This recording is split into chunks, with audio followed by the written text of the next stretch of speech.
3 a 5. Solo en Radio Isla. Esto es Primero en la Tarde con Damaris Suárez por Radio Isla 1320.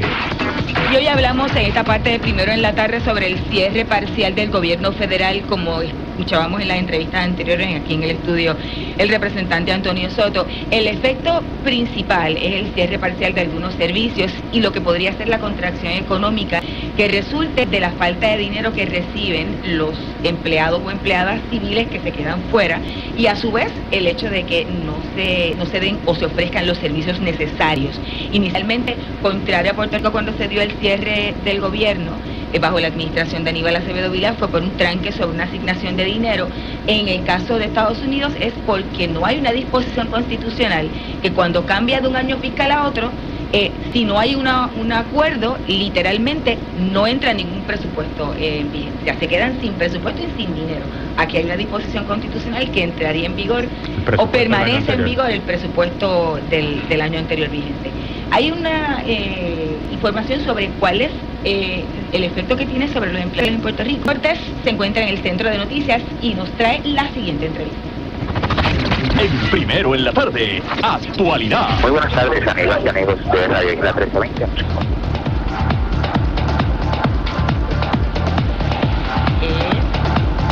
Gracias, Damaris. Buenas tardes. Puerto Rico, como bien hemos estado discutiendo, un tranque presupuestario provocó el cierre parcial del gobierno federal, pero ¿y cómo afecta esto a los empleados en Puerto Rico? Para hablarnos un poco sobre esto, nos acompaña en línea telefónica Alejandro Albelo, presidente de la Federación Americana de Empleados Gubernamentales. Buen día. Muy buenos días. Bueno, le pregunto, ¿se afectan los empleados en Puerto Rico ante el cierre parcial del gobierno de los Estados Unidos? Pues mire, sí, se afectan todos los federales en la isla, dado que pues ahora mismo no tendría pagas todos estos empleados. Algunos se quedarían trabajando, otros irían a sus hogares a esperar hasta que se apruebe el presupuesto del gobierno federal. ¿Y cuáles son algunas de las partes que más se afectarían con este cierre? Pues hasta ahora el más afectado es el servicio de parques nacionales, algunas agencias de agricultura que controlan ciertos parques también.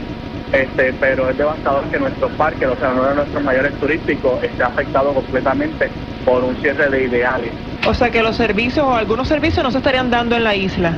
Algunos servicios no se podrían dar en la isla porque no son esenciales para mantener esos empleados federales trabajando en este momento. ¿Los servicios en algunos hospitales, por ejemplo, el hospital de veteranos, se verían afectados? No, porque el hospital de veteranos, su servicio primario de salud es esencial. Estos empleados seguirían trabajando con una promesa futurística de paga. Ok, ¿y en los aeropuertos, por ejemplo, el aeropuerto Luis Muñoz Marín? Pues el aeropuerto Luis Muñoz Marín, sus oficiales de CSA y de otras agencias federales seguirían trabajando también con una promesa futurística de paga hasta que se resuelva el problema del presupuesto federal.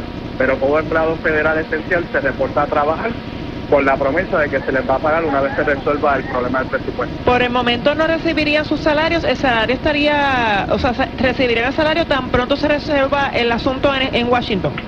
Una vez se resuelva el asunto en Washington, el próximo día de paga, todos podríamos cobrar. Pero si se extiende, por ejemplo, un mes, hasta un mes no se recibiría ese salario. Yo espero que no llegue al mes porque sería algo crucial y difícil para mis compañeros, pero sí está en lo correcto.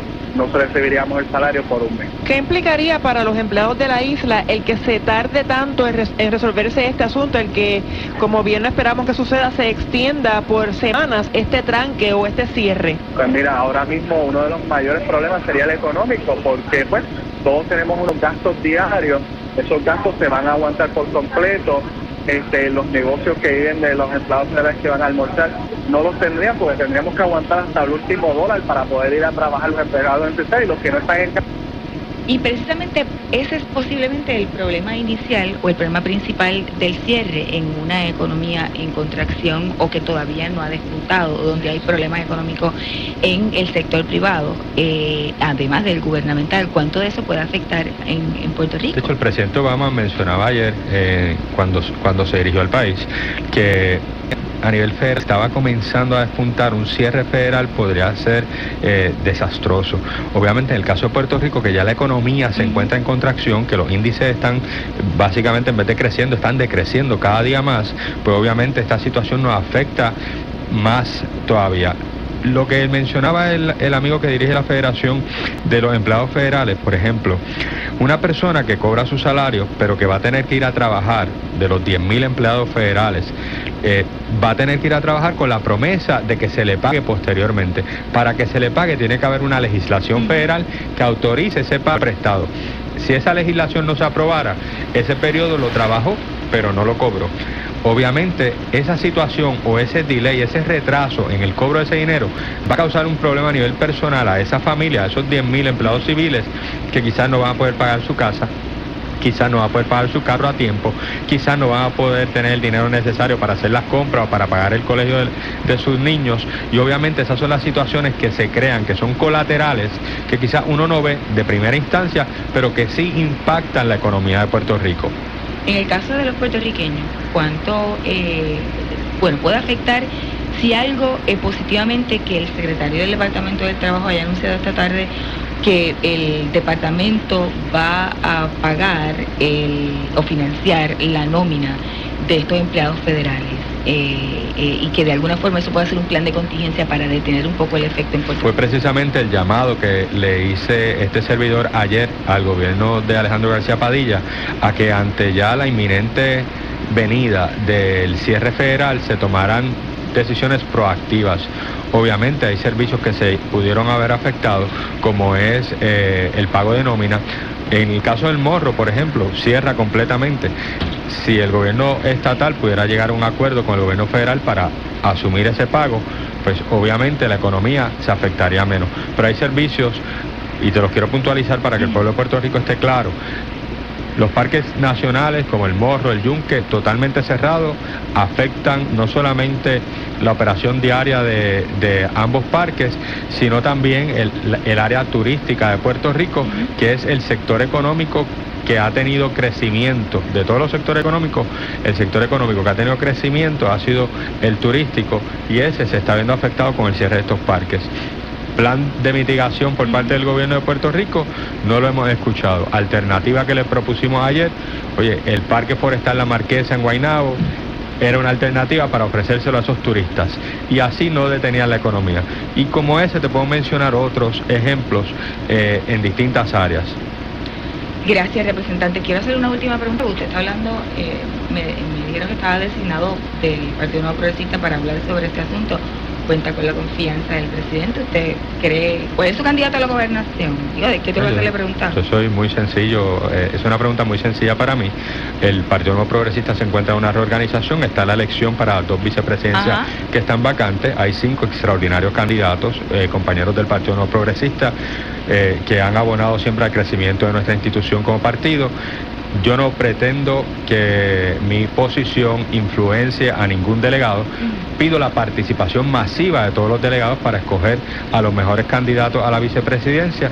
Desde mi punto de vista, este servidor Tony Soto estará emitiendo su voto a favor de Aníbal Meléndez y de Tomás Rivera Schatz para vicepresidentes del partido. En relación a la gobernación, yo sé que hay sectores de mi partido que han dicho que este no es el momento para hablar de candidatura. Yo soy de los que piensa que el cielo no se puede tapar con la mano. Hay personas en nuestro partido capacitadas y que tienen el interés de gobernar a Puerto Rico y de ofrecerse como alternativa. 2 personas que obviamente están interesados son el compañero Ricky Rosselló y el compañero Pedro Pierluisi. Yo entiendo que de cara a lo que se va a encontrar, a la situación económica en la que se va a encontrar el país para el 2016, que es una situación difícil, la persona idónea para dirigir el futuro de Puerto Rico y encaminar a Puerto Rico una ruta de progreso es el presidente del partido, Pedro Pierluisi. No tiene break Ricky Rosselló, no está. Mi candidato es en los diferentes pueblos. Mi candidato para la gobernación es Pedro Pierluisi, y obviamente lo que quiero es la unión en mi partido Nuevo Progresista y que Pedro Pierluisi y todo el liderato logre unirse para lograr triunfar en las elecciones del 2016. Gracias al representante Antonio Tony Soto. De hecho, hoy, como les decía hace un rato, habló el secretario del Departamento del Trabajo y Heroín Ortiz Menchaca estaba allí. Hablaron sobre un plan de contingencia ante el cierre parcial del gobierno federal. En Primero en la Tarde, actualidad. Muy buenas tardes, amigas y amigos de la Isla 1320. Nos encontramos acá en el Departamento del Trabajo, donde el secretario de esa agencia anuncia el plan de contingencia del Gobierno Nacional de Puerto Rico ante el cierre del gobierno. Federal de los Estados Unidos. Vamos a escuchar al secretario en este momento. Este negociado de desempleo tiene la función de recibir las primeras reclamaciones que hacen personas que por alguna razón u otra se han quedado sin trabajo. Son las oficinas que procesan reclamaciones subsiguientes y relacionados al reclamo por un cheque de desempleo y da otros servicios directos a la ciudadanía. Este negociado también cuenta con un poco más de 400 empleados públicos que son los encargados de brindarle servicios directos a esas sobre 120,000 personas que acuden a nuestra oficina.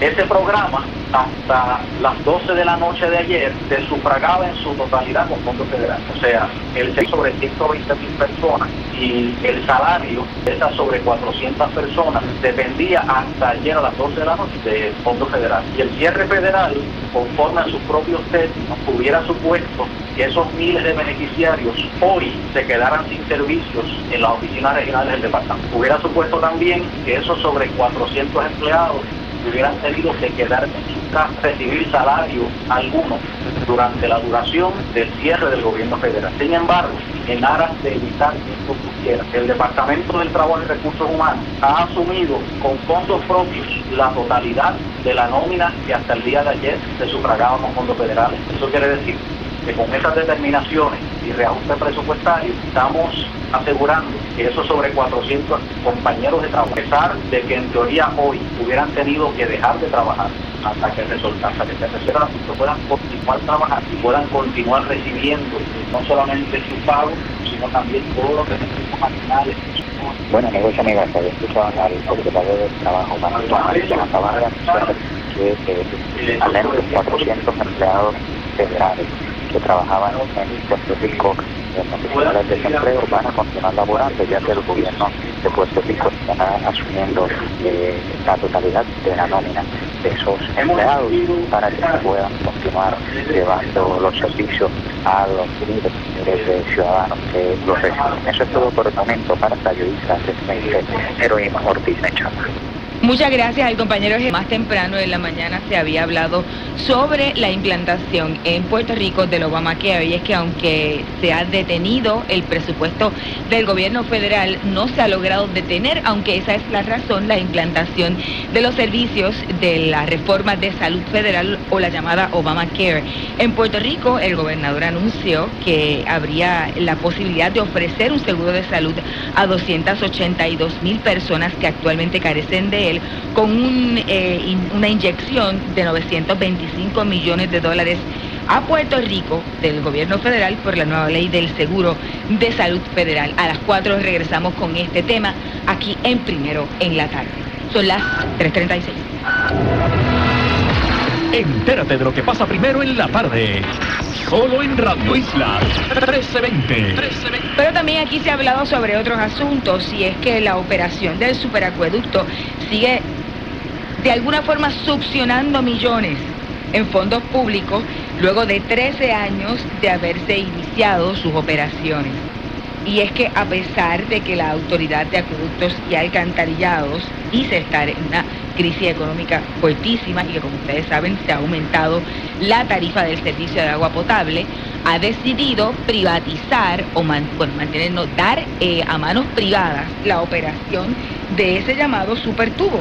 El superacueducto tendría un contrato que aún no se ha firmado de 3.9 millones de dólares. Nos acompaña en línea el presidente ejecutivo de la Autoridad de Acueductos y Alcantarillados, Alberto Lázaro. ¿Cómo está? Saludos.